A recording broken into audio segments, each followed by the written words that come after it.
feel like you can give yourself another chance at winning another Super Bowl. 42 years old by the time next season starts. LeBron James has said that he will keep recruiting players to join the Lakers. In an interview with Rachel Nichols, LeBron said that he's always recruited. I don't think it would be that hard to get guys to LA, but we've got to win. I'm looking forward to when guys come up for free agency. I'll be at their doors. I'll be on their phones, seeing how we can continue to help this franchise be an elite franchise. I actually do think he meant it when he's pretty much burned Cleveland there. You know, because he looked at the camera and be like, I've always been recruiting. I tried to recruit guys to Cleveland.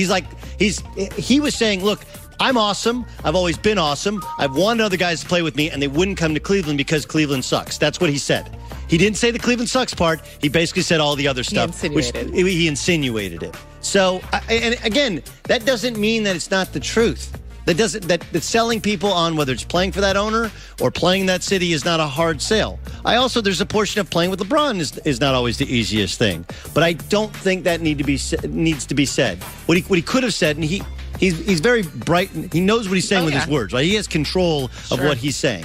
He could have said, like, look, I've always recruited guys, and for whatever reason it hasn't worked out. I feel like this is the best possible scenario with where I'm in my career, location, Magic Johnson, Rob Pelinka, but that's not what he said, right? He said, I've always recruited guys, couldn't get them to come to Cleveland. Now I'm in L.A., shouldn't be that hard. Do you think it's just Cleveland versus L.A., or do you think that there's an element to, because listen, I've been to Laker games this season. I've been in those post-game media scrums where you're literally, like, throngs of media are jockeying for position in front of LeBron's locker. You can't go try and get a soundbite with Kyle Kuzma, Brandon Ingram, Lonzo Ball, because you've got to stand in front of LeBron's locker and hold your position, because if you move out of there, you're going to not be able to get back in and penetrate the media scrum to get your LeBron soundbite, and everybody wants the LeBron soundbite. So I think a star player has to come to LA knowing that it is LeBron at 1A and whoever it is at 1B. No question. He's in. If he doesn't think that he is at least a part of the reason that guys do and do not want to go there, right, he's blind. But his agent, who's his best friend, does in fact represent some of these players. So it's all in how Anthony Davis. It's all in how kind of the message is sent. But I understood. Rachel Nichols did that interview over a week ago, so they couldn't ask him about some of the social media missteps and what he said on the what is that show? The Shop, right? Like she couldn't ask him about that. It was pretty much a softball question, but he said, I'm going to recruit, and I've always been recruiting. I felt like he slammed Cleveland, and he didn't need to. Like, we got it. We understand what Cleveland is. But I'm not sure if he understands who he is and how he's viewed by some of his contemporaries. Interesting. Finally, Doug, Kevin Durant on free agency. He said, nobody can recruit me anymore. So I guess if LeBron shows up on his doorstep getting on his phone, it's not going to matter, because apparently he's got a different mindset these days. So he spoke to Chris Haynes on the Posted Up podcast. Ain't nobody can recruit me no more. Why is that? I want to dictate the environment that I want to be in. So it's just like, you can't give me the bells and whistles and be like, I'd rather see what you do on a day-to-day basis. Or like that stuff really doesn't impress me. Arenas and doing extra just for me, like, nah. I just want to see if you're a real person. If we're going to hold people accountable every day, or we going to all come to work and enjoy basketball every day. Yeah, that's exactly what I'm getting here. Yeah, I don't know. Durant's clearly searching for meaning to life, for respect from people. And I actually kind of feel for KD. I do. You feel for him? I do. I honestly have sympathy for Kevin Durant. Here's why. I think he's the best player in the NBA. Ooh. I think he's been the best player in the NBA for a couple years now, especially last year. He started picking up defensively.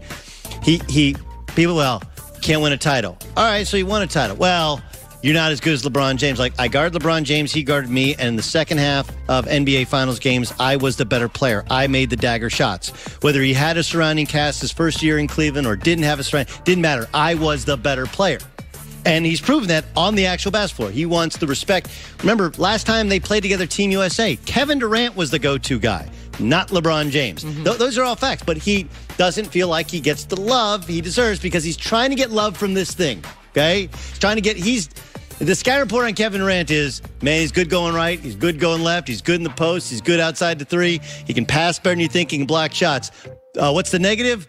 he can't handle social media. He's addicted to it, and it's a super negative vortex that he gets sucked down by. And so now he's like, I don't want bells and whistles. I don't want to be recruited. I want to go to a place to work. He also in the same interview said, look, I just want to get paid. Where do you think he ends up next season? I think he plays in Golden State. See, with or without Draymond? Because I think that beef is not gonna just simmer down. I think that stays around and messes up the underlying chemistry. I wouldn't be surprised if they move on from Draymond. I don't think it's because of the beef. I think the beef covers up the fact that Draymond hadn't been very good in a while. He cannot make a shot. You do not guard. It's 4-on-5 on offense. And as good as he is on defense, like once they have DeMarcus Cousins, now all of a sudden he has to play the power forward position. He's not playing the center. His versatility defensively isn't as valuable when they're not playing small ball. So I don't know how all that works out. Look, I have had some of the most vicious arguments with guys who I love, who I played with. I played with a guy named Joe Atkins in college, and we used to go at it. And he is one of my best, dearest friends because we hold each other accountable. Mm-hmm. So I actually get that. I don't think that resonates as much. Because I could play with Joe Atkins today. I could do whatever I want because we're that close of friends. But I just think, end of the day, you keep winning titles. You win 5-6 titles in Golden State. It doesn't matter what they say about you. You got the rings to prove it. But because of the very fact that you said he's so worried about what people say on social media, he's so worried about legacy, don't you think he would take the opportunity to go to a different franchise and try to bring them to glory or try to be the man on that team? It would make sense, right? Like you go to New York. If you're the guy who can save the New York Knicks, you're going to be a hero. The problem is he's also bright and knows history and knows that players from Carmelo to like Penny Hardaway to Amari Stoudemire to Jason Kidd, coaches, Pat Riley has tried, Jeff Van Gundy has tried, Phil Jackson has tried, Larry Brown has tried. Like they've all tried to climb Mount Kilimanjaro, and they've all died somewhere before the summit, right? So I do think and New York, if you can't handle negative press, brother, you shouldn't go to New York. Like, don't go to New York. Trust me, I live there. I work there. Don't go there.